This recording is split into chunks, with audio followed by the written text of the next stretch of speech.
On Wednesday, a trip to Fantasy Island became a horror story for 24-year-old Ashley Alonso, her sister and her boyfriend, after the boat they were in encountered some difficulty off the coast of Gaspery Island.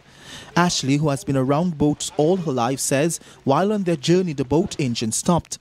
Taught not to panic, she attempted to fix the problem herself in the raging waters.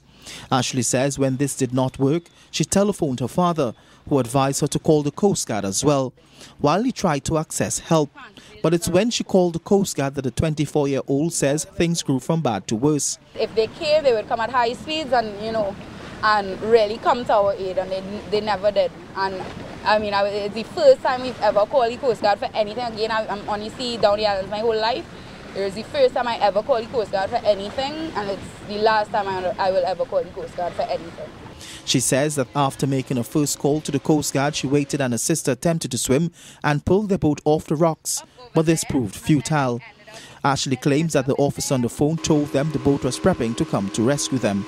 But she says a 5-minute ride from Staubles Bay to Gaspery Island for the Coast Guard to arrive turned into a lengthy wait they could not afford. I'm telling you where I am, I need help. They asked me how many souls on board. I told them 3.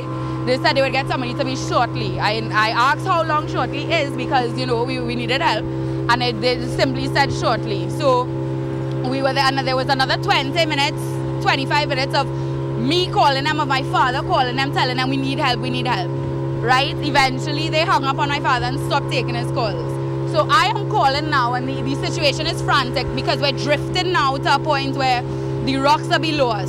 The young woman says the level of inefficiency by the Coast Guard is troubling, and she says had her father not contacted another boat driver to help, she, her sister and her sister's boyfriend may not have been alive today. CNC3 contacted Lieutenant Kirk Jean-Baptiste, the Coast Guard's communications specialist, on the issue, but all calls went unanswered. For CNC3, I am Otto Carrington.